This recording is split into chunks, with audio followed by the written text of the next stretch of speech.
Yahan Yaya Tahan Loyai Nama Sankirtana.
Katadine. After a few days, Koila did, Prabhu, the Lord, Bangete, in East Bengal, Gamana, touring, Yahan Yaya, wherever he goes, Tahan, there, Lauyaya, induces, Nam Sankirtan, the Sankirtan movement. After some days, the Lord went to East Bengal, and wherever he went, he introduced the Sankirtan movement. Purport by His Divine Grace, A.C. Bhaktivedanta Swami Prabhupada.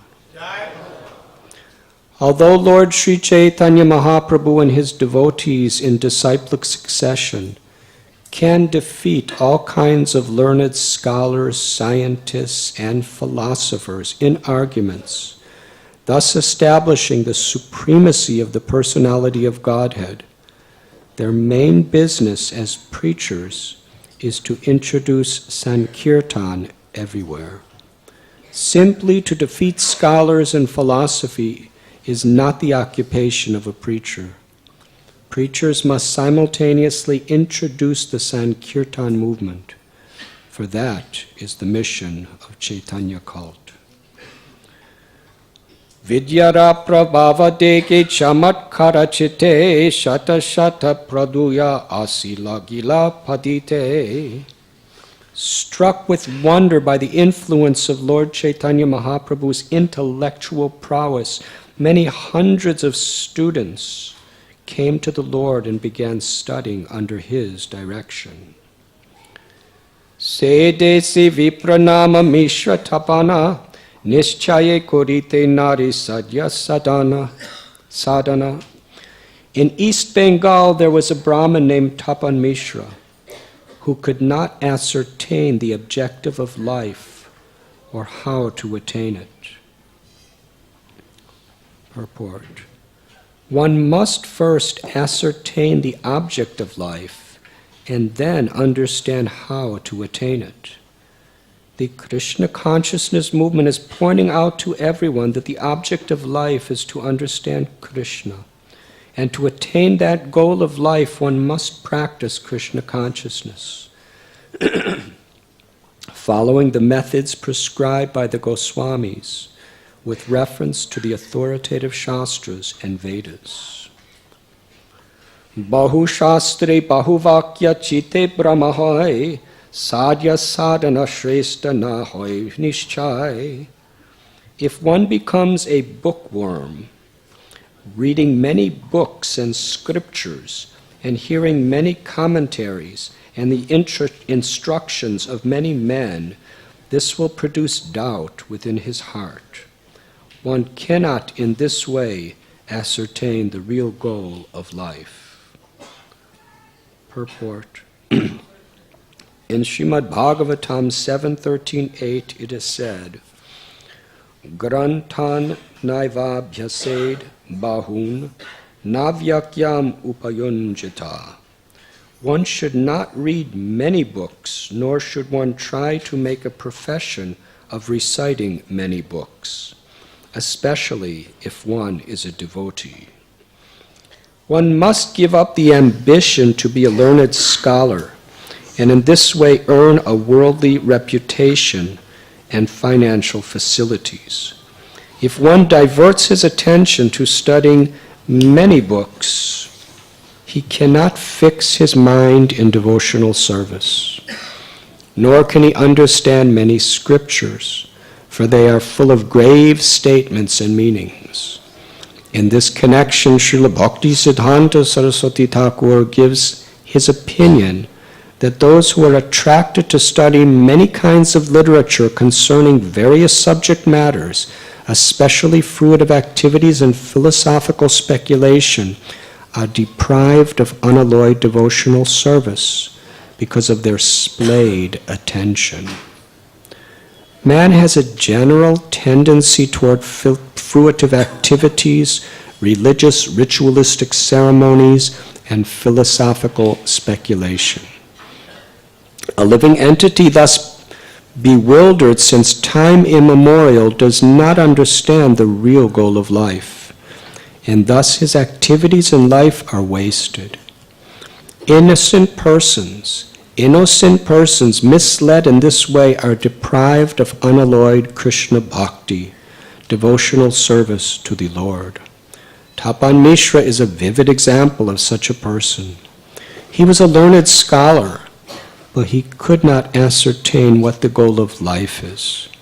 Therefore, he was given a chance to hear Lord Chaitanya Mahaprabhu instructing Sanatana Goswami. Lord Chaitanya's instruction to Tapan Mishra is especially significant for persons who loiter here and there, collecting books and reading none of them.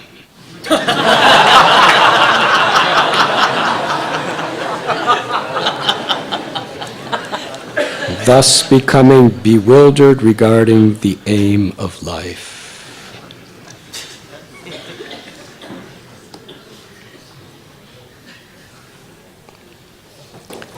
Om Agyantimidandasya Jnananjanachalakaya Chakshurun Militam Jena Tasmai Sri Gurave Namaha Sri Chaitanya Manobhishtam Stapitam Yena Bhutale Swayam Rupa Kadam Mayam Dadati Swapadantikam Vandeham Sri Guru Sri Jutha Padakamalam Sri Guru Vaishnavanscha Sri Rupam Sagrajatam Sahagana Raghunathanvitam Tam Sajivam Sadvaitam Savadutam Parijana Sahitam Krishna Chaitanya Devam Sri Radha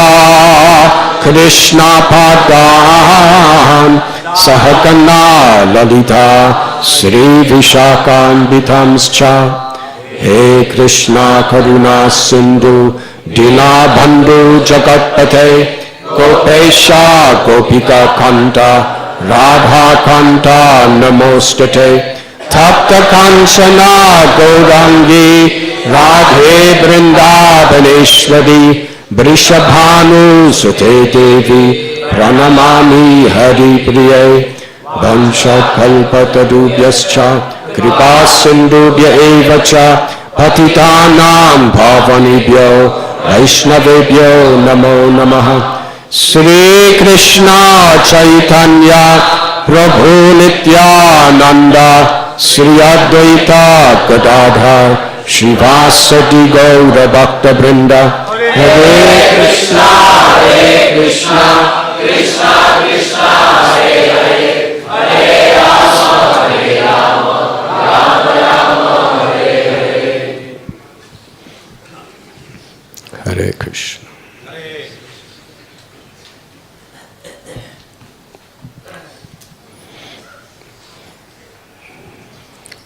Yesterday, we discussed Lord Chaitanya being entrusted by his father to the school of Gangadas Pandit, a great teacher. And Chaitanya Charitamrita tells us the beginning of the Lord's Kaishor Leela was when he was 11 years old. At that time, he became a teacher. At 11. Such a teacher that even the senior-most scholars of Navadvip could not fathom his intelligence. Nobody knew he was the Supreme Personality of Godhead by his own Yogamaya potency. But yet, he displayed such inconceivable knowledge that nobody could fathom it. He would debate even with the greatest professors. And please understand that Navadvip was the high seat of learning for the whole of India. The greatest scholars in the nation were living there. And there were not just thousands, there were millions of students that were coming for all direction. Because if you had a certificate of learning from one of the pundits of Navadvip, you were on the top of the class of scholars, pundits. And this 11-year-old Nimai, he had his students. And his students could even defeat the greatest professors. That is how he empowered them. He would challenge someone to an argument. He would defeat their argument. Then he would defeat his own argument and establish his opponent's argument. And then he would defeat his opponent's argument and reestablish his own argument. And then he would defeat how he defeated his own argument and establish his opponent's argument. And his opponents would just, they would surrender. Who is this person? It was incredible. And it was around that time that the Digvijay Pandit came to Navadvip, the world champion scholar who had a certificate. Every other great known Pandit, he was the world champion. And Nimai defeated him. But interestingly, every single scholar that Nimai would defeat, they would always feel good about it. Because he displayed no arrogance, no condescending nature. He would defeat them with such respect, with such gentleness, with such gracefulness, that they would actually enjoy being defeated. Now that is miraculous. Keshav Kashmiri, the world champion, said, only God could do that. Because please understand, these scholars were not bhaktas, they were not devotees who were trinadapi sunichena tarori bhasi. They were just the opposite. Their whole motivation and purpose of gaining great scholarship was to get reputation, distinction, prestige. That was the most important thing. And they would also get some wealth. But wealth was secondary in those days. Prestige, pratishta, fame was something very great. Where people honor you, people respect you, people want to study under you. And they also give you gifts, so you take it and you enjoy. So these people were some of the proudest people on the planet Earth. With every syllable of wisdom that they would digest, it would nourish their ahankar, their ego. They weren't seeking spiritual liberation. They were seeking the fame and prowess of learning. Krishna tells in Bhagavad Gita, for one who has been honored, dishonor is worse than death.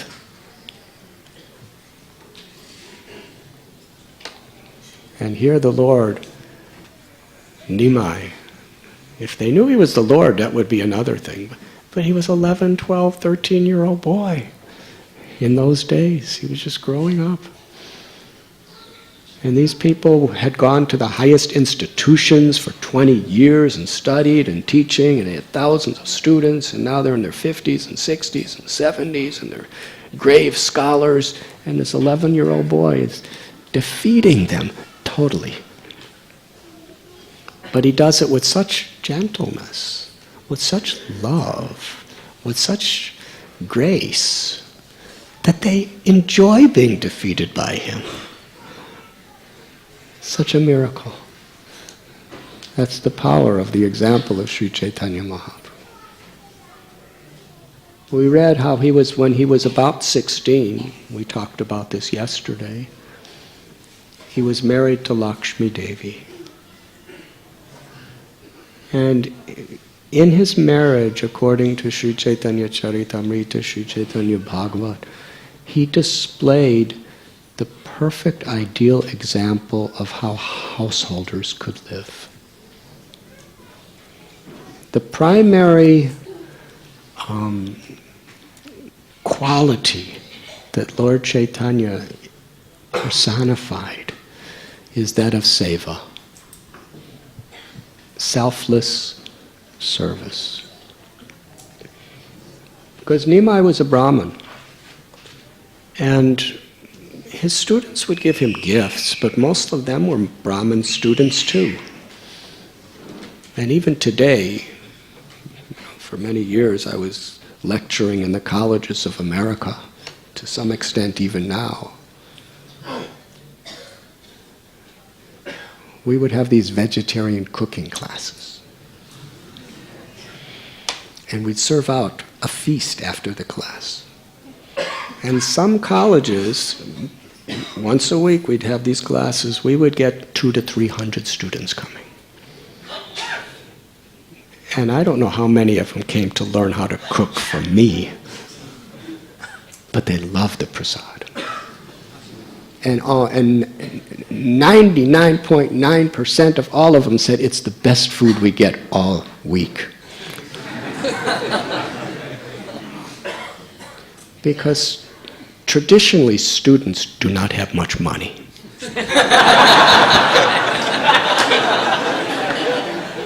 You know, generally the parents pay their tuition and all that and their rent, but they don't give them much money beyond that. Because if they do, God knows what they'll do with it. Especially in the Western countries. Maybe even more, especially in India. Not to speak of Indians that go to Western countries. So, these are all Brahmin students, millions of them. And obviously they don't have much money when they come to Navadvip. They come to learn. So Nimai was not a rich person. He was a Brahmin himself. His family was very simple economically. He just had a simple house. But yet, whatever gifts were given to Vishwambar, Lord Chaitanya, practically all of it, he would give it away to other people. He was magnanimous. He was unselfish. He was extremely charitable. This was his way of showing what grihasta should be. If he saw any poor person, wherever he saw them, he would give them rice or food or cloth or some money. Whatever he had, he would give. Somebody's in need, I have it, you take it. So he was charitable to the poor. People may say we shouldn't do that, but Lord Chaitanya did it. He was charitable to those in need. This is very strongly explained in Chaitanya Bhagavat. And how much he also served and facilitated the Brahmins, those who were distributing transcendental knowledge. And his mother and wife, Lakshmi and Devi and Sachi Mata, they were just like him. Whatever they had, they wanted to share it with others. Because, you see, the Lord is saying from a perspective of transcendence. Aham bija pratapita. Krishna says, I am the father of all living beings. I am the mother of all living beings. So in this sense, everyone is our family. Not only all races and all castes and all colors and all human society, but all living beings.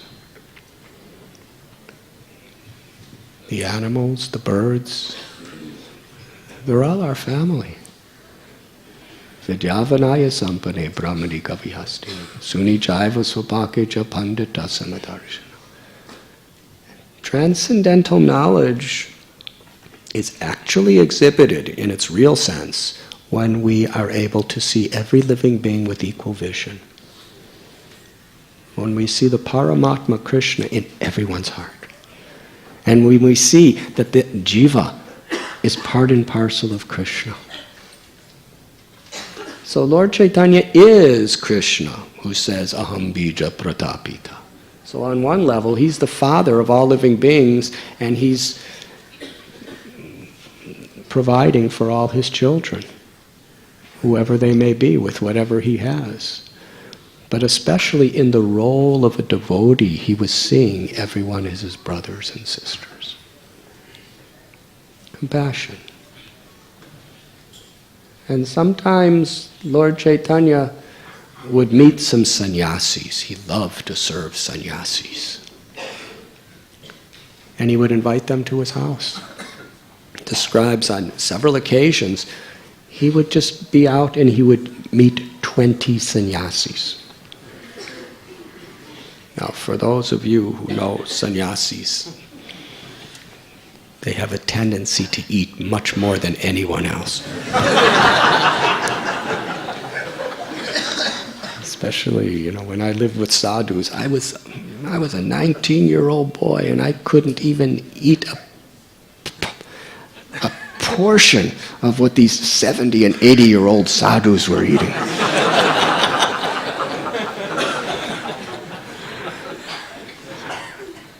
But anyways, he would just tell Sachi, he would send a message to Sachi Devi, 20 sannyasis are coming in 1 hour. And Sachi Devi would tell Lakshmi, and Lakshmi, we don't have any food in the house. They were a simple family. It's not that they had stocks.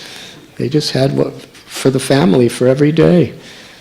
So Sachi Devi, she just went to the kitchen to see what is there. And by Lord Chaitanya's arrangement, because Lakshmi Devi and Sachi Devi had the will to do it, the Lord provides. Just when she was walking into the kitchen, some guest would come and say, your son Nimai is such a good teacher, I want to give this bhoga to you. And there'd be all kinds of sabjis and rices and grains and spices and everything. Enough for a big feast for 20 people. What was the Lord teaching us? Krishna tells in Gita, Ananyas chintayanto mam ye jana paruparshate tesham nityabhayuktanam yogakshemam vahamyaham.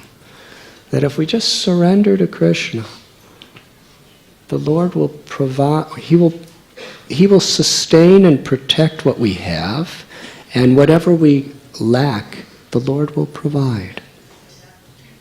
If we have the will. That's the greatest deficiency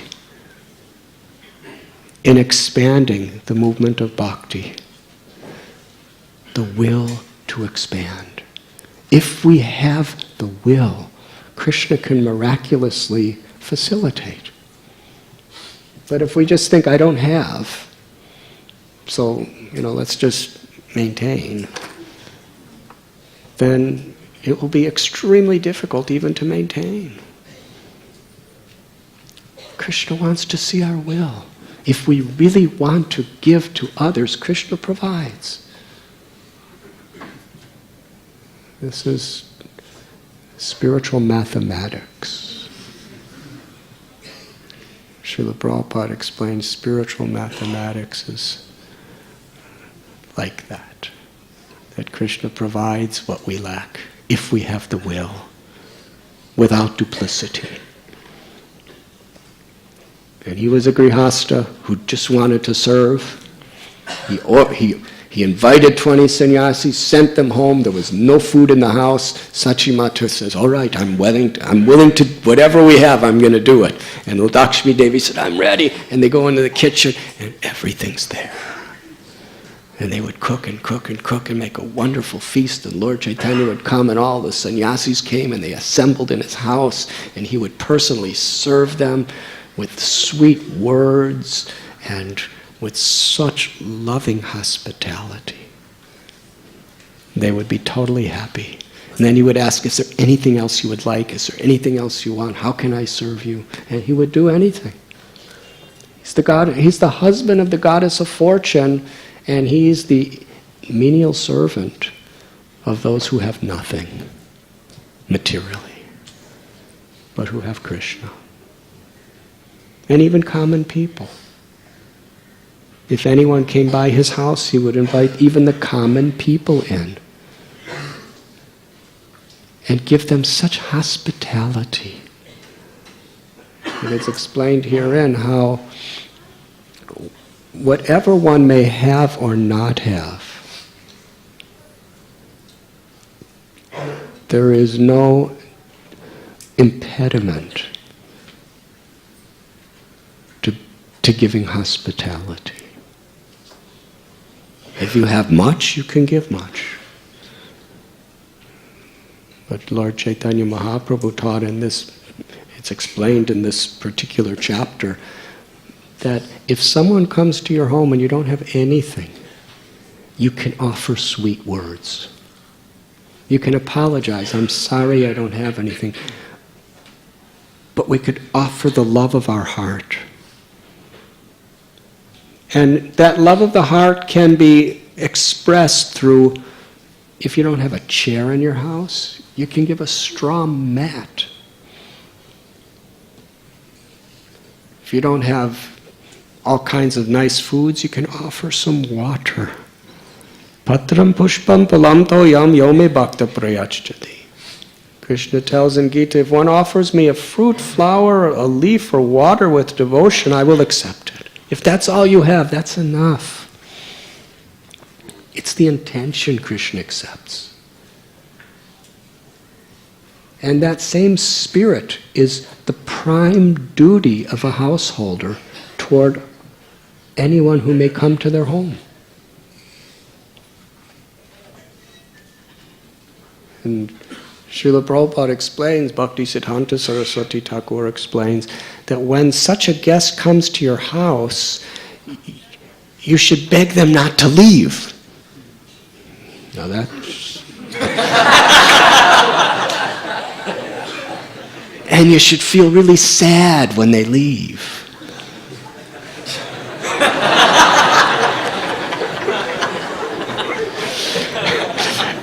If anyone wants to know why people join the brahmachari ashram, It's much easier in many ways. That type of love from the heart that you have for people who come. Because this is Krishna's house, this is Krishna's property, and this is Krishna's guest. This formula is how you could actually have this consciousness. If you're thinking, my house, my property, my food, my wealth, my body, then I'm giving what's mine. And what happens if there's not enough? But if you understand it's Krishna's, and this is Krishna's guest, hospitality. And actually this is described to be, by Lord Chaitanya Mahaprabhu, the prime duty, dharma of a grihasta. Of course, to put Krishna in the center of house and sadhana and all of that. That is always there. But this is necessary. Because if we're not charitable, we become greedy and hard-hearted and selfish. Giving in charity, giving hospitality to others is the medicine against the inevitable selfishness that accumulates within our heart.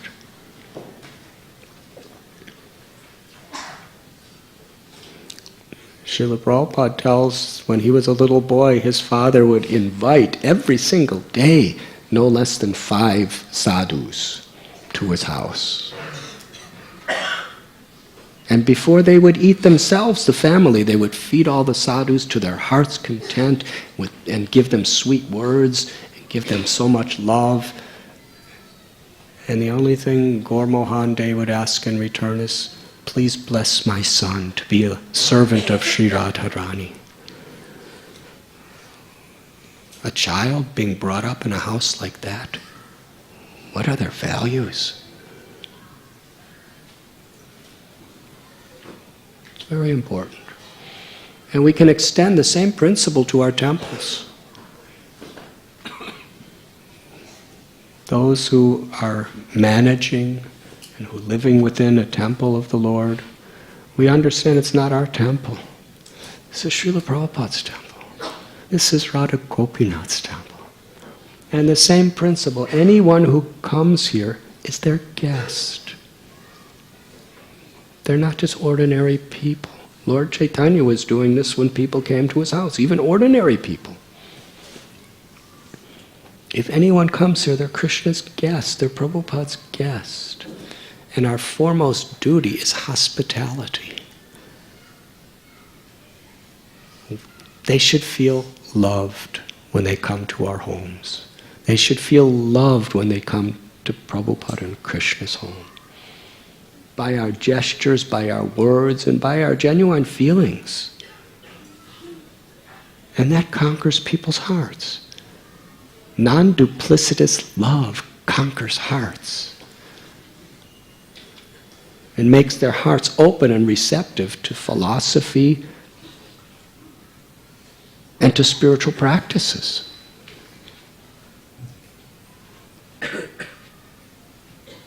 And Srila Prabhupada, he was like that.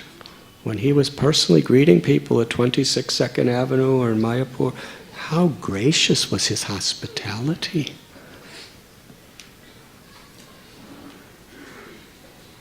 To make people feel loved. That's the objective. And whatever fulfills that objective, we accept what's favorable, we reject what's unfavorable.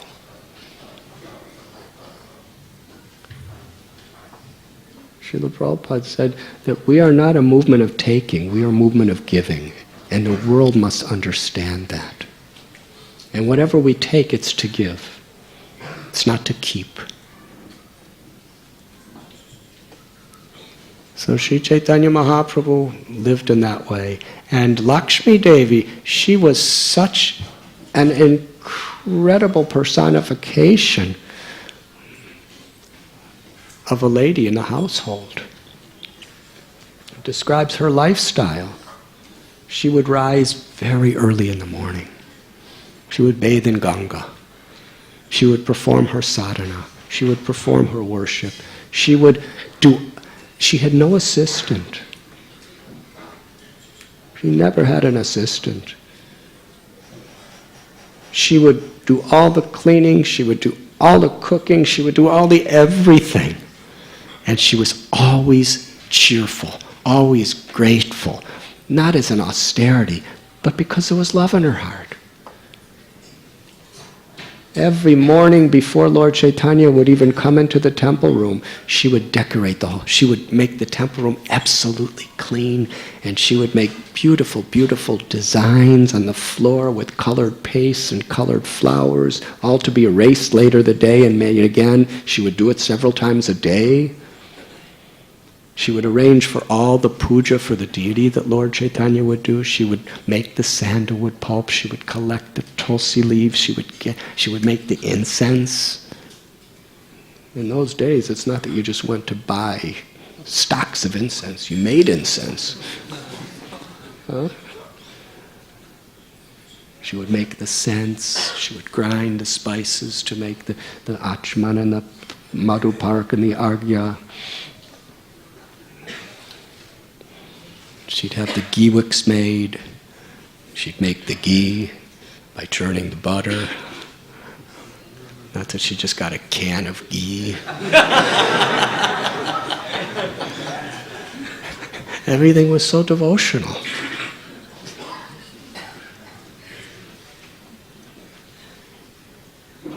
And then she cooked. With whatever foods she had, she would cook the best possible prasad every day for the deities, all the offerings. And so many times the Vishwambar, her beloved husband, would invite guests, and she would be just cheerfully, blissfully grateful to cook. In this way, from early morning till late night, she was totally immersed in serving, with an absolutely joyful, gracious heart. Because Nimai and Lakshmi Devi, they were a team to serve Krishna, a team to serve the devotees, a team to serve all living beings. And Sachi Mata, she just enjoyed seeing Lakshmi Devi's devotion. It describes that every hour of every day, of every week, of every month, Sachi Devi's happiness was constantly expanding, seeing Lakshmi Devi. She had lost 8 daughters just after birth. Her eldest son left, renounced the world, never to be seen again. Her husband, Jagannath Mishra, had already passed away. All she had was Vishwambar. But he was out all day teaching and doing his various leelas in the Ganga.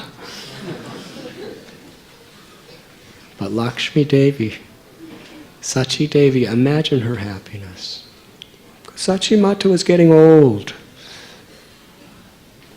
And Vishwambar was her only reason to live.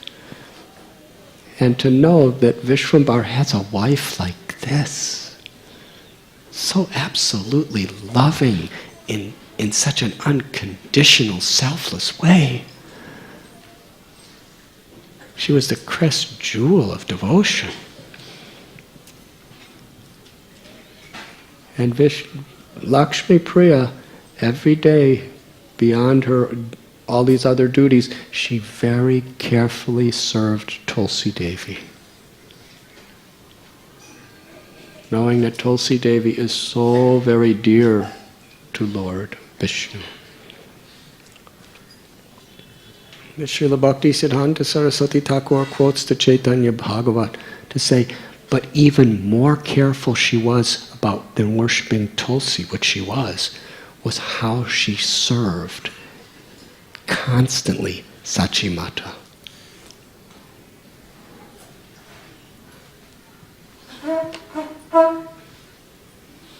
I guess I'm supposed to say some purport on that.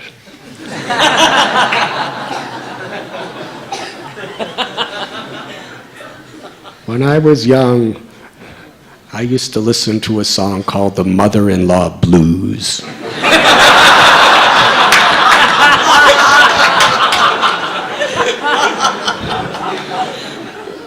Because it's kind of a common scenario in the world where it's hard to live with a mother-in-law, either for the husband or the wife, depending on, who's closest to who. But here we find Sachi Devi's the mother-in-law, and Lakshmi Devi, before Sachi Devi even wanted anything or needed anything, Lakshmi Devi understood what it was, because she was so tuned in to the heart of pleasing Sachi Devi. Sachi Devi had such a hard life, such a difficult life. So many deaths, so many struggles.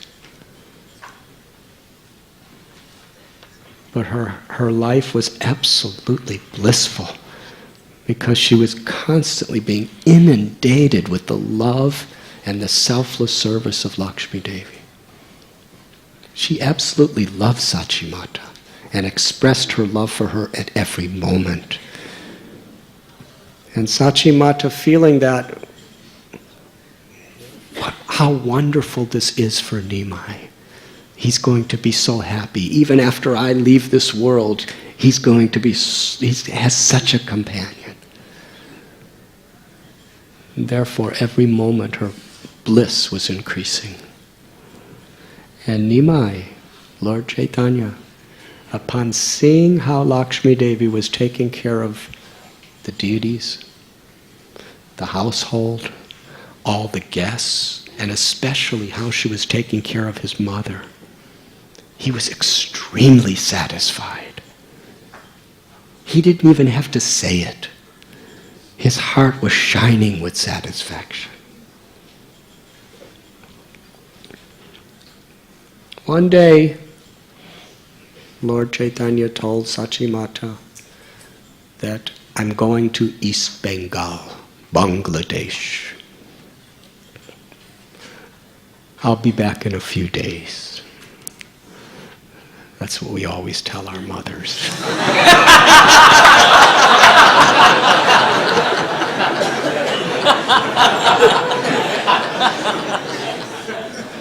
And he told Lakshmi Devi, you please take care of my mother while I'm gone, make her happy. And then Lord Chaitanya left. And with a few of his students, he traveled to Bangladesh. As he was walking, anybody who saw him was thrilled. While Lord Chaitanya was in Navadvip, even though he was very young, he was only a teenager, practically everybody honored him and respected him because of his virtuous, respectful, good qualities, his gracefulness, and because of his incredible capacity of knowledge. It's described when people would do a pious deed in Navadvip, before beginning they would send some gift to Nimai's house, because then everything would be auspicious. That was how he was attracting people. This is before he even established the Sankirtan movement. This is when he was Nimai Pandit. Even when he showed arrogance by challenging people and defeating people, he did it in such a sweet way that he melted people's hearts. The devotees would say, why don't you worship Krishna? Why are you engaged in these academic? And Lord Chaitanya would sometimes, he would challenge them to debates on mundane subjects. But he did it in such a way that the devotees were irresistibly attracted just to be near him, to be with him, to be an object of his affection. So he left Navadvip to go to Bangladesh. And when he saw the Padmavati River, it was very wide, with a very swift current, So beautiful. Imagine 500 years ago, before there were sewage canals and industrial waste being put in the rivers.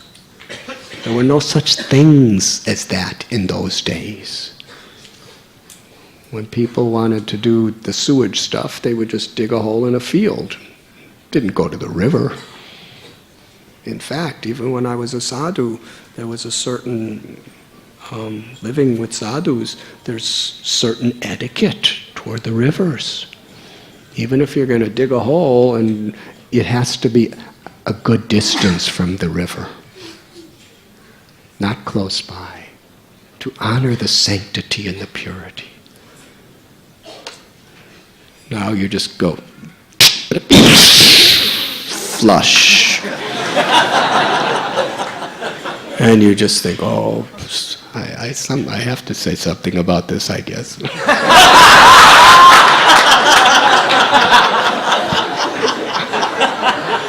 And you're just innocently just pushing the button or lowering the lever.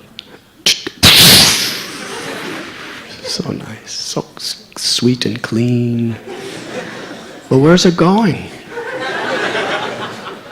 So many parts of India, it's just thousands of accumulated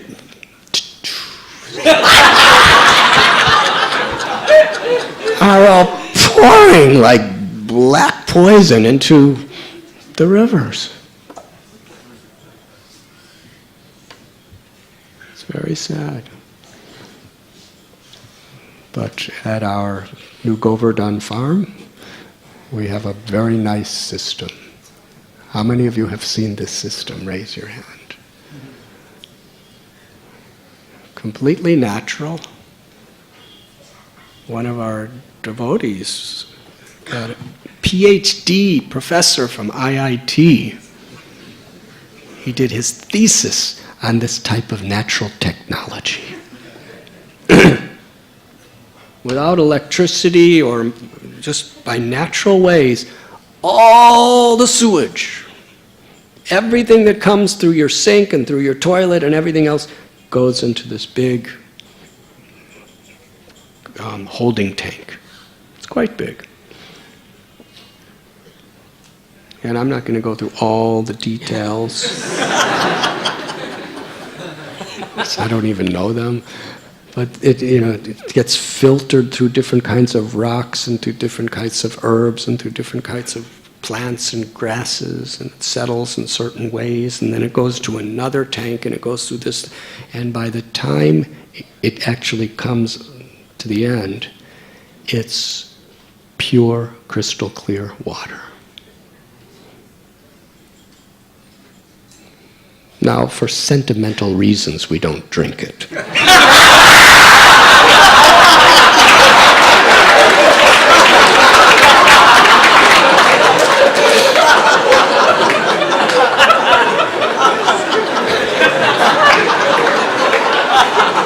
But it's actually very clean, pure water. And it gets put, either it goes to water the plants, or it goes to back into the system of the toilets, where you don't drink that anyway. At least most people don't.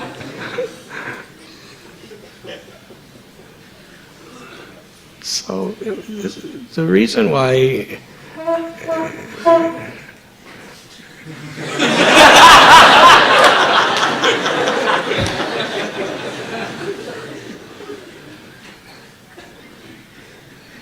so when I saw this incredible processor and this wonderful devotee, he got his PhD making it. I expressed my own thoughts. I said, you are a PhD because you are a processor of human dung.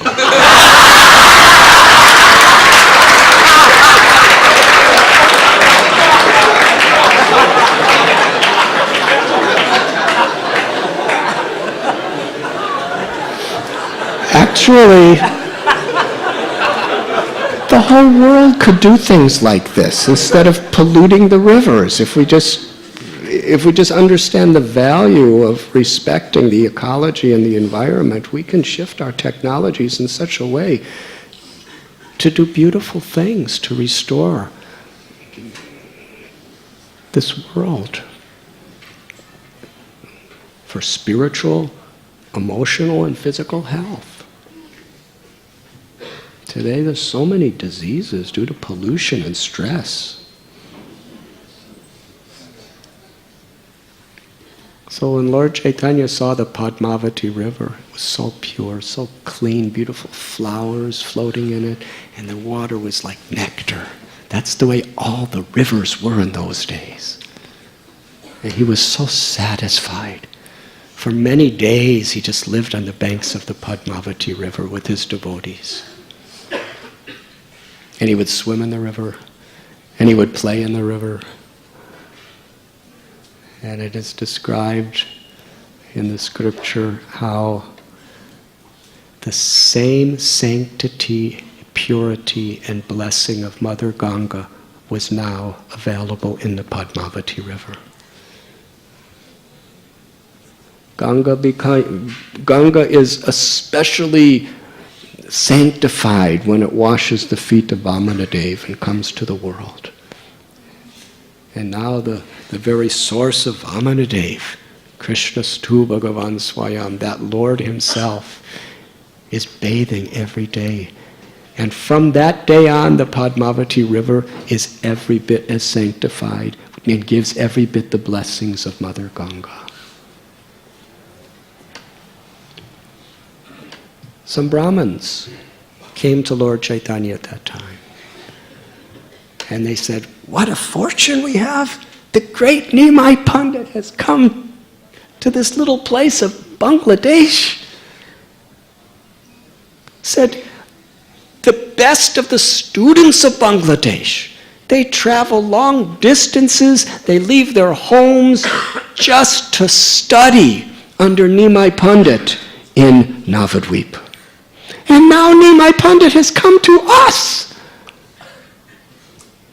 So we are some of the greatest of the scholars and the teachers of Bangladesh. And we want to tell you, Nimai, that whatever we teach is based on what you have spoken and the literatures that you have given us. You are our guru. And now you've come here. We're a poor nation. We don't have so much. Please teach us. What you teach your students in Navadvip, teach us here now that you're here. Lord Vishwambar said, yes, I will. And soon hundreds and hundreds of students were coming to him. And he was teaching them. He stayed there for 2 months. And interestingly, any student that studied under him for that 2 months, he certified as being one of his students. He gave them particular titles. Nimai Pandit was giving them titles according to their learning capacity. And what it would normally take a person 12 or 20 years to learn, every one of his students mastered it in 2 months. That was the type of teaching techniques that Nimai Pandit used. What was the primary technique he had? Kripa. Grace. Sarvasya chaham hridisha nivishtom atasmitita jnanapapohanam cha vidaishta sarvairaham eva vidyot vidanta kridveda videva chaham. Krishna tells, I am the source of remembrance and knowledge and forgetfulness. That is God. He's within the heart. He's within the heart of every living being.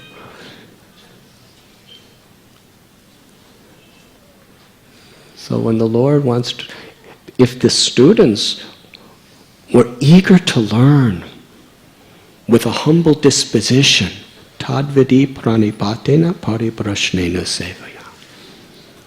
The Bhagavad Gita explains this is how we should learn from a guru. We should be submissive. We should be eager to learn. We should inquire with a genuine enthusiasm to learn. And we should be very, very enthusiastic to serve.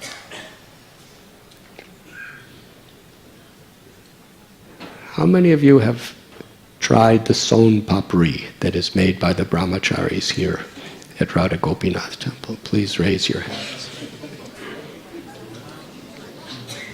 It appears that we are not making enough. Anyways, this is a very famous sweetmeat that is coming from Govardhan. And people from all over the world go to this one shop at Govardhan to eat this sweet. Its flavor and its texture is quite unparalleled. And so many people have tried to make it, but they failed. I know so many people from so many temples all over the world who want to make this for their deities, and it comes out like chalk.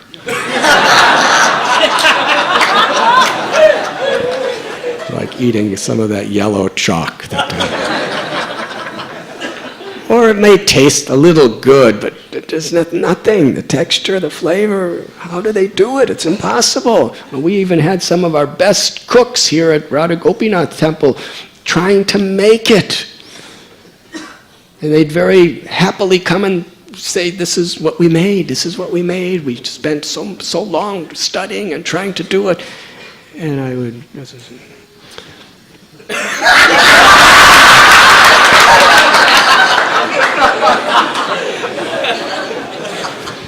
They're my worshipable mothers. I don't want to hurt their feelings. It's very good, but keep trying. Keep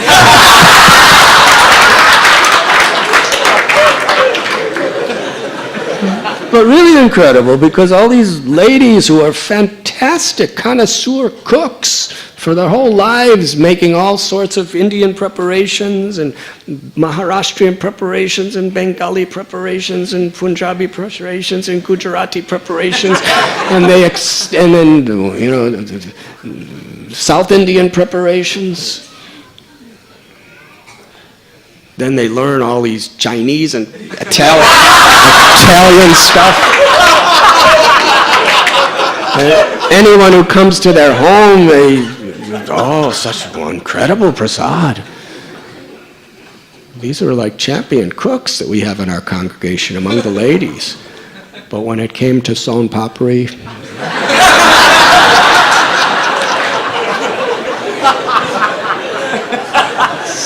no way. So brahmacharis, they're not famous for being great cooks or anything, but they're surrendered sometimes.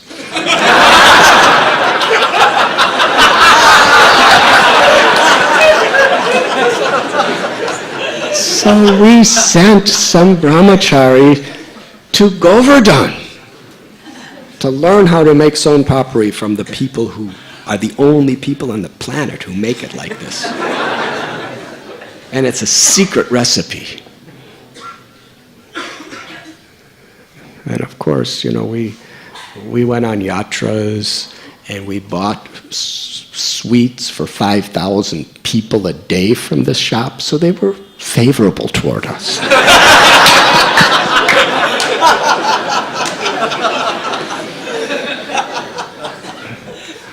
But if you asked the devotees who went there,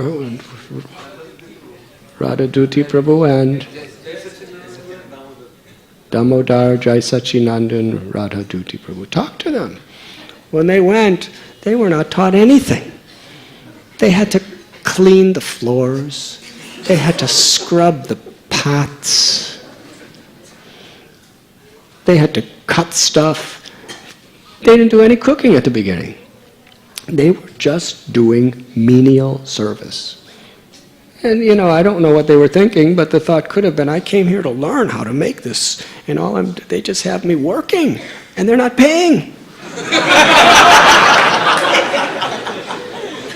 You know, from a material perspective, it seems that they were like, you know, we're just doing all kinds of hard labor, washing big pots, and they burn their pots a lot, and it's washing and arranging and cleaning, and we're not getting paid anything for it.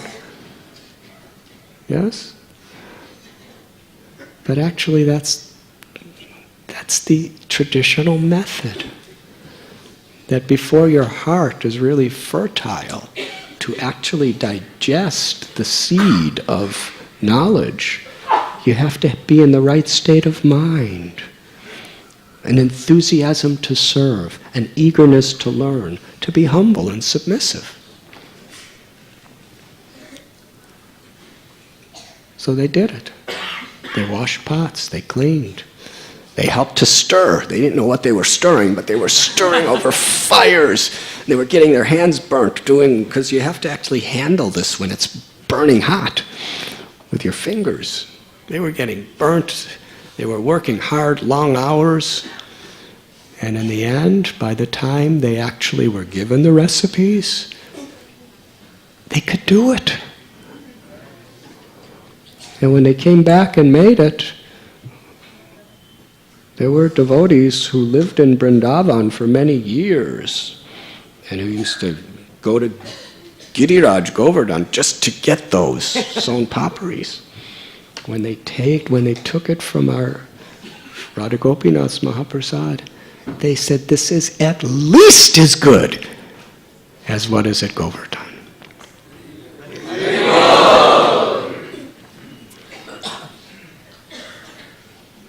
But it was the traditional method. They were like an apprentice to a teacher. And that type of learning, that type of knowledge is almost lost in the world today. But it's something very sacred. It was the tradition throughout the world at one time. So all of these students, they came before Nimai and they were so submissive and they were so eager to serve him in every way that he reciprocated and gave them 20 years worth of education in 2 months and the power to remember everything.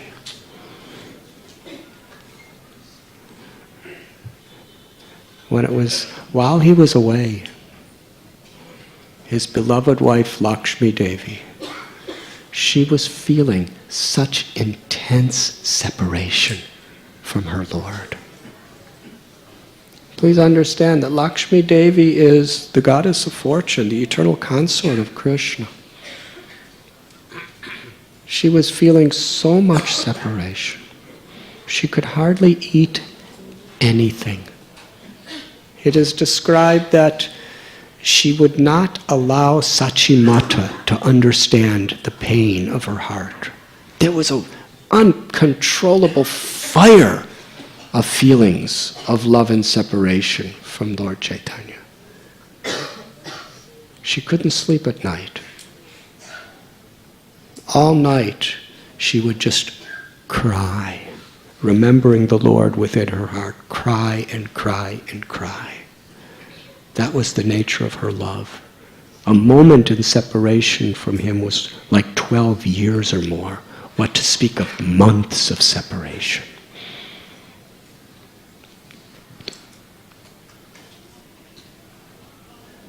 But she concealed the pain of her heart from Sachi because she didn't want to cause her any pain. She didn't say a single word to anyone. She was in the highest, deepest state of samadhi, spiritual absorption in the Supreme.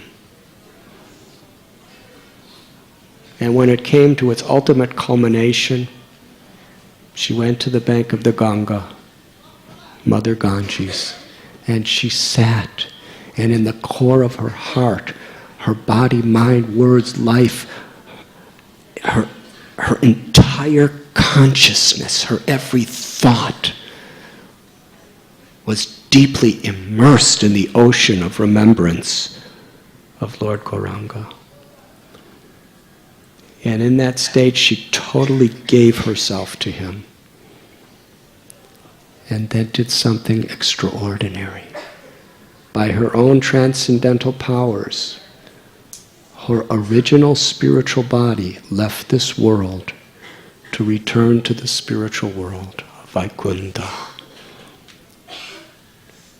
to be reunited with her beloved Lord eternally. And in the meanwhile, by her own will, she left a duplicate spiritual body of herself on the bank of the Ganga. When Sachi Mata heard that her daughter-in-law had passed away, we had explained how happy she was at every moment. And now, to the degree she was happy, there was that sorrow. Who's going to take care of my son? Who's going to be with him? She was the goddess of Sachi's life, her heart. Sachi couldn't say a word to anyone. Meanwhile, it was time for Nimai to return back to Navadvip. So he announced his departure. And so many students and scholars and everybody were coming to the bank of the Padma River to say goodbye to him and give him gifts. And he was there, reciprocating with their affection.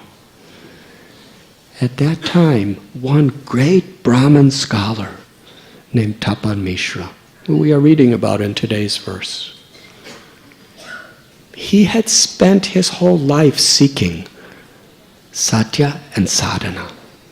What is the goal of life and how to reach it? Interestingly, he chanted the name of Krishna. And he was a profound scholar of the Vedic scriptures.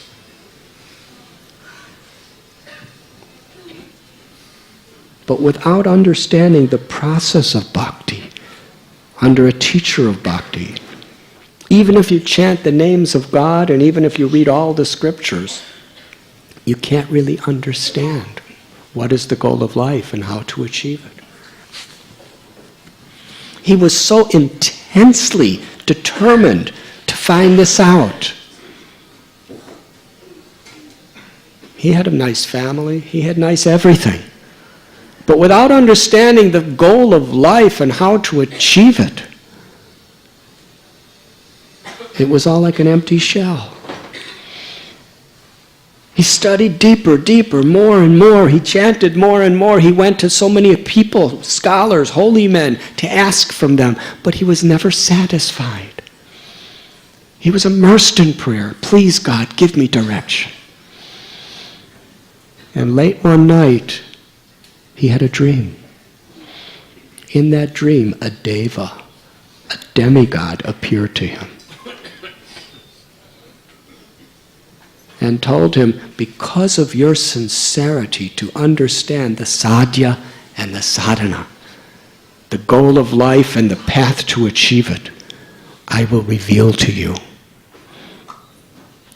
The supreme personality of Godhead, the absolute truth, the God of all creation, has descended into this world as Nimai Pandit. And he's now on the banks of the Padma River in Bangladesh teaching. Not far from here. Go to him. Go to him and he will explain you what is the ultimate goal of life and the path to achieve it. But do not tell anyone that I told you who he is. If you do, you will suffer birth after birth after birth.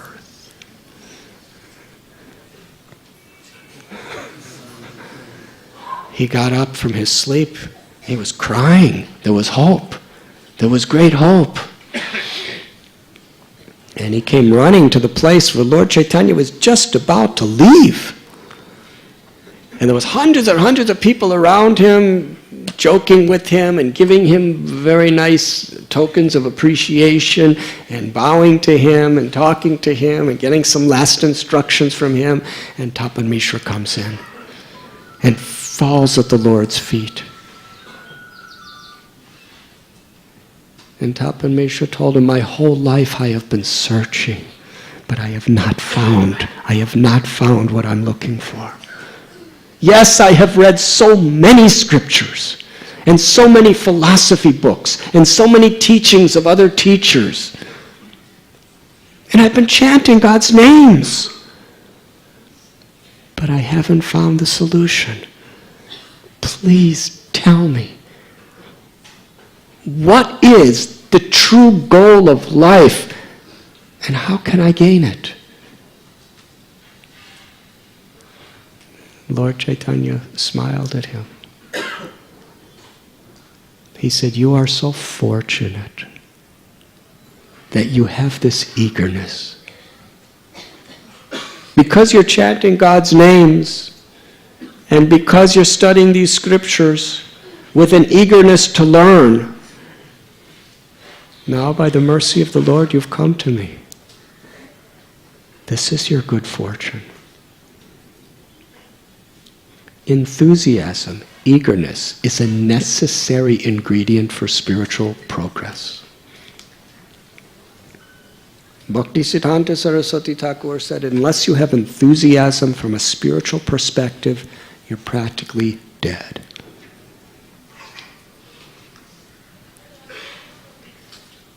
Srinvatam Sukatha Krishna Punya Sravana Kirtana. This beautiful verse tells, when we are eager to hear about Krishna, then Krishna within our heart is so pleased, he reveals the truth to us.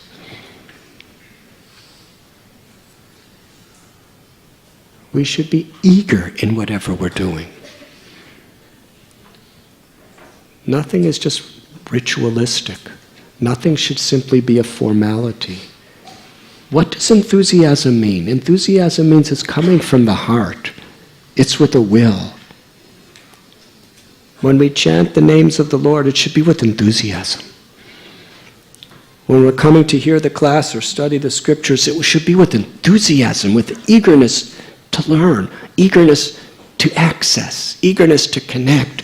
And when we serve, whether we're serving the Lord in the altar, or whether we're serving the devotees, or whether we're serving the order of the Guru, or whether we're serving the common people of the world, it should be with eagerness. It should be with purpose, with meaning. If we don't have a purpose or meaning to what we're doing, we cannot be eager. And that's why it's so important. Nasta prayeshya bhadreshu nityam bhagavati sevaya. To hear. When we hear from the right sources, it nourishes the purpose of why we're doing what we're doing. And with that purpose, we can have enthusiasm. I was at a lecture with Srila Prabhupada, where Prabhupada was emphasizing the importance of enthusiasm. He said, if you're not enthusiastic, then you're like a dead person, spiritually. And somebody asked, what if I don't feel enthusiastic? And Srila Prabhupada said, if for the right purpose you act enthusiastic, then Krishna will see your sincerity and give you the enthusiasm. Nothing is cheap. So much is based on our motivation, our intention, but our intention has to be activated with enthusiasm. The feelings may be there, or they may come later. Our motive is more important than our feeling. Because the mind changes our feelings from moment to moment sometimes. Sometimes I really feel like doing something good for my brother. And other times I don't feel like it at all. But if we have the right motive, we will do it anyway. I may not feel like chanting, or I may feel like chanting. It doesn't really make that much difference. I do it with enthusiasm because it pleases Krishna.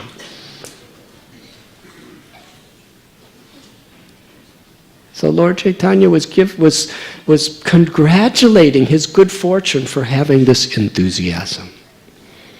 Vyabhashayatmaka buddhir ekeha kurunandana bahushaka hyanantascha buddhayo vyabhashayanam.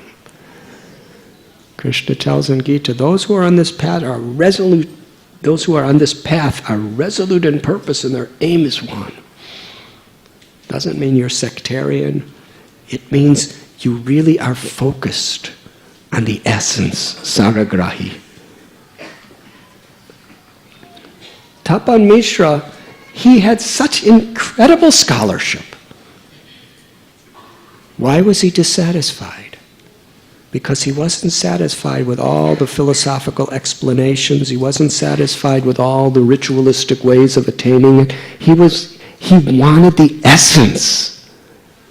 He was seeking the essence, and he wouldn't settle for anything less than the essence. In religion today, you see all too often that a process that's supposed to create love creates hate. A process that's supposed to empower you to see the divinity in every living being causes you to persecute and discriminate. A process that's supposed to unite divides. A process that's supposed to free you from envy gives absolute justification with philosophical, scriptural reason to be envious. Saragrahi. Because very few people want to seek the essence.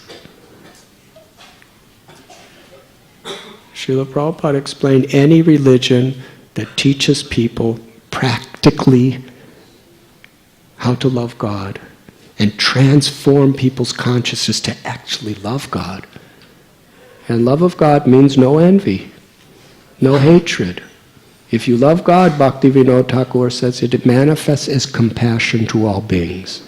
That is true religion. Essence. You are seeking the essence. You're not satisfied with anything less. That is your good fortune. And now I will teach you what is the goal of life and how to achieve it. The goal of life is unmotivated, uninterrupted, loving service to the Supreme Lord. Krishna is all attractive, the enchanter of every heart. And the way to attain that love for Krishna in this age is chanting the Lord's holy names. In every age, the Lord descends to teach the process that is most powerful and authorized at that time. The Lord appeared in a white complexion to teach meditation and Satya Yuga, in a red complexion to teach Yajna, in the Treta Yuga. He came as Krishna. He came with a dark bluish complexion to teach the worship of him in the Dwapara Yuga. And in the age of Kali, the recommended process is the chanting of the names of God. The Lord quoted from Bhagavad Gita, Paritranaya sadhunam vinashaya chaduskaran dharma samstapanardaya sambhavami yuge yuge. The Lord descends again and again and again for this purpose. And then he quoted a beautiful verse. Haranama, Haranama, Haranameva Kevalam, Kalo Nasteva, Nasteva, Nasteva, Gatiranyata. In this age of Kali, there is no other way for achieving that highest limits of ecstatic love of God than the chanting of the names, chanting of the names, the chanting of the names of Lord Hari. And Lord Chaitanya said, I am now going to give you a mantra. Please understand, by chanting the names of the Lord in this spirit, all the other processes are fulfilled and included. Now hear carefully as I give you a 16-word, 32-syllable mantra, which is the Maha Mantra, the greatest of all mantras. And for the first time in our Gaudiya Vaishnava literatures, historically, Lord Chaitanya is directly revealing within the scripture the Hare Krishna Mahamantra, at this scene on the bank of the Padma River in Bangladesh to Tapan Mishra. The Lord said, this mantra you should chant. Repeat after me. Hare Krishna, Hare Krishna, Krishna Krishna, Hare Ram, Hare Ram.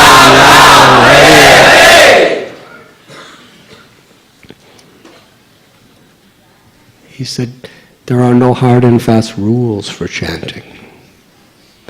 Whether you're eating, sleeping, walking, wherever you may be doing your work, just repeat this beautiful Maha Mantra.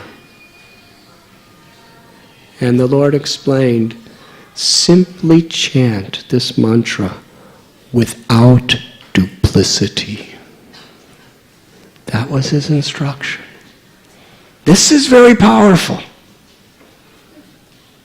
There's no hard and fast rules for chanting the Lord's name, but the Lord explained, he gave this one principle which is so powerful, but so difficult. If we want to access the power of God's names, we must live without duplicity. That doesn't mean that when you sit down to chant, you don't have duplicity. It means your life has to be without duplicity. Because what your life is what you come to the altar of the holy name with when you do come to chant. Simple living, high thinking. Not to have a separate agenda. Not to have hidden motives. Not to have selfish desires cloaked by a holy appearance. To be without duplicity means Trinadapi Sunichena, Tador Ivasihishnana, Amanina Manadena Kirtaniya Sadahari. Just after, a little later, when Lord Chaitanya is in Navadvip, after establishing the Kirtan movement, he says, take this verse, to be humble like a blade of grass, tolerant like a tree, eager to offer all respect to others and not expect respect for oneself. Take this verse that empowers you to chant the name of the Lord constantly. Put it on the string of the holy name and wear it always. If you're humble, you're not duplicitous. Duplicity is a symptom of false ego, of false pride.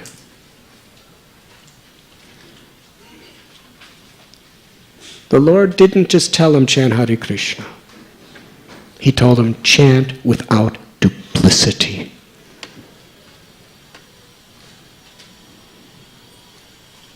And you will attain the ultimate goal. Tapan Mishra was so happy. He fell at the Lord's feet and said, I want to tell you a secret. I can't say it in front of all these other people, because we heard what would happen if he did. He said, this magnificent personality appeared in me, my dream, and revealed to me that you are the supreme Lord of all lords. And Lord Chaitanya said, do not tell anyone what you have heard. And then Tapan Mishra said, I would like to come back to Navadvip and Mayapur with you. Because actually, many students were going to come with Lord Chaitanya back to Navadvip. Tapan Mishra said, I want to come with you. Please allow me to come with you. Lord Chaitanya was going to go back, and not long after that, he was going to establish the Sankirtan movement in Navadvip. Lord Chaitanya told Tapan Mishra, I want you to go to Varanasi and reside there. Now this is a big surrender. He's willing to leave, take his family and home and go to Navadvip.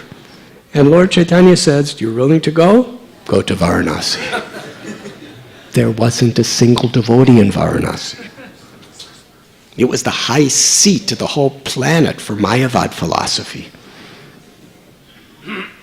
where Vaishnavas, devotees, were attacked and ridiculed. And he would be the only one there, practically. But Lord Chaitanya knows past, present, and future.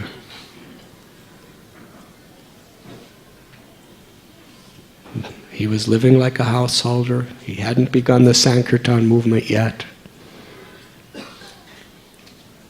But he knew in the future he would take sannyas. And he knew in the future he would go to Varanasi. And while in Varanasi, the most extensive teachings he had ever given anyone, he would give to Sanatana Goswami. Years later, on the banks of the river Ganga in Varanasi, Sri Chaitanya Mahaprabhu was going to speak for 2 continuous months, all day, every day. From the most fundamental teachings to the most highest rasika revelations to Sanatana Goswami. To teach sadhya, the goal of life, and sadhana, the path to reach it. And because Tapan Mishra was so very, very eager to learn, Lord Chaitanya told him, by chanting this Maha Mantra without duplicity, the seed of love of God within your heart will sprout, it will blossom, and it will grow. And just keep chanting. And come to Varanasi, and I will come there, and I will instruct you. During that 2-month discussion between Lord Chaitanya and Sanatana Goswami, Tapan Mishra was sitting beside the Lord, hearing everything. How would you like to have been there for that? The essence of it is given in Sri Chaitanya Charitamrita. But that dialogue we could read in Chaitanya Charitamrita in a few hours. But Lord Chaitanya was speaking about 12 hours a day for 60 days. What a blessing. He was eager to hear, and he was going to hear more than anybody has ever heard. Krishna spoke the Gita in just a couple hours to Arjuna. And a teaching even beyond the Gita, Lord Chaitanya was going to speak for 2 months consecutively to Sanatana Goswami and Tapan Mishra. For the welfare of the whole world, for all time.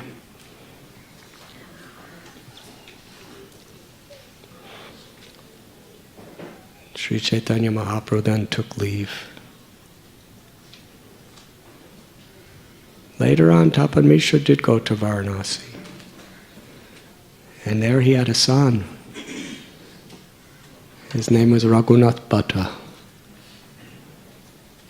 who later became the great Raghunath Bhatta Goswami, one of the greatest spiritual acharya saints that ever lived.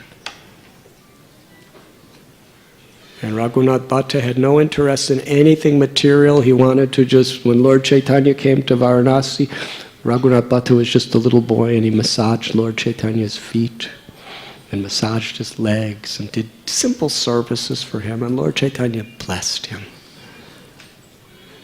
And when Raghunath Bhatta grew older, he came to Jagannath Puri, where Lord Chaitanya was living as a sannyasi, and he would spend 9 months just doing service and being with all the devotees. Lord Chaitanya sent him home, and then he came back, spent 9 months, and Lord Chaitanya told him, you should go back to your home and serve your mother and father as long as they live. And after that you could come back here.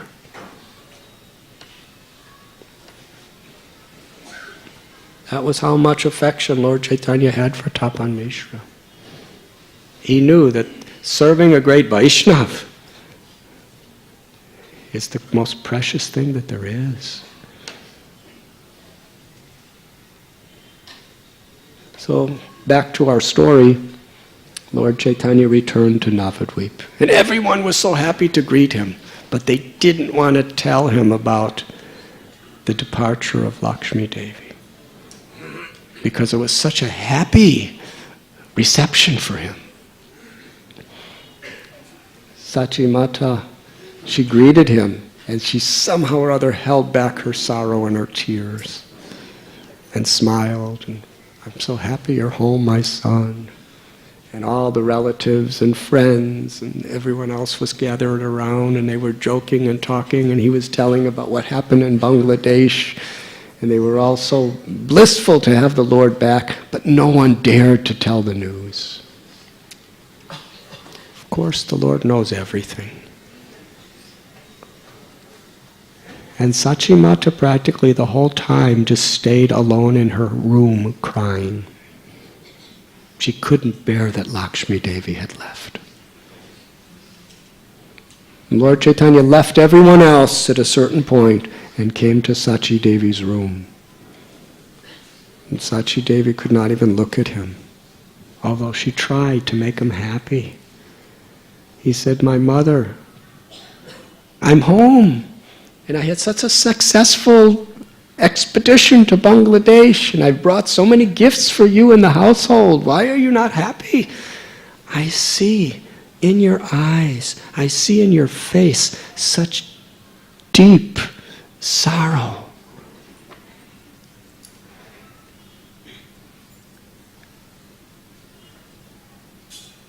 And then one of the relatives told Lord Chaitanya that Lakshmi Devi has left us. Chaitanya Bhagavat describes Lord Chaitanya put his head down and was engulfed in an ocean of separation from his beloved wife.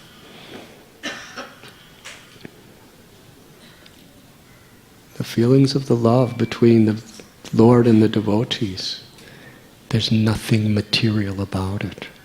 It's transcendental. It's on the level of the soul. And to pacify his mother, Lord Chaitanya explained that the relationships in this world of father, mother, brother, children, friends, they are all on the basis of this body. But the body's always changing. Dehinosmin yatha dehe komaram yovanam jara. The eternal soul passes from childhood to youth, to adolescence, to old age, and ultimately the body dies. But the soul is eternal. The soul is part of Krishna, the living force, the Atma.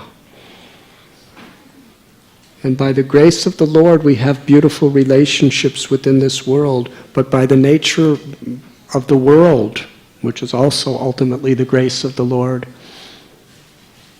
everything has a beginning and end.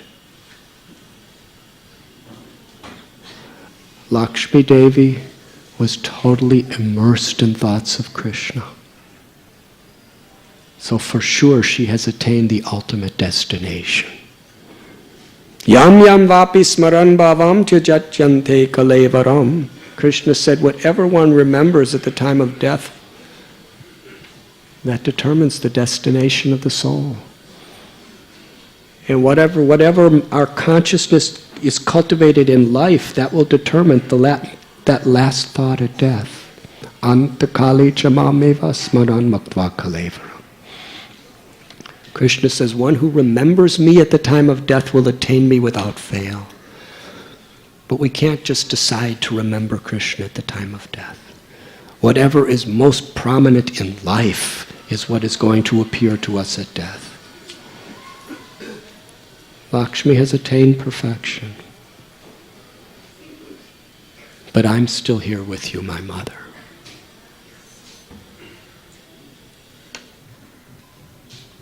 In this way the Lord, in such an intimate and sweet way,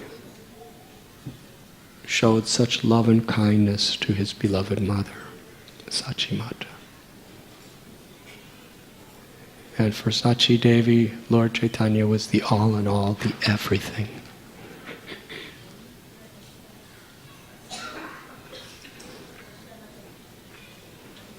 Sri Chaitanya Mahaprabhu, by the persuasion of Sachi Devi, he married Vishnupriya a little later. And after some time, he decided to go to Gaya to perform the Shraddha for his father. There he met his Gurudev, Ishwarapuri, and took initiation. And it was at that point that the ecstatic love of Sri Radha manifested from his heart. And he returned to Navadvip to establish the Harinam Sankirtan movement. And we will discuss some things of that subject this afternoon. Actually,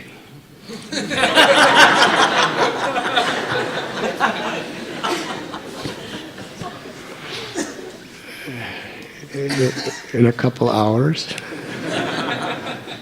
For those of you who want to have breakfast prasad, or maybe we should call it lunch prasad, we will conclude our Gaur Purnima festival this afternoon with kirtan, katha, and wonderful feast. I thank you very, very much. Srila Prabhupada ki, Sri Gauranga Mahaprabhu ki.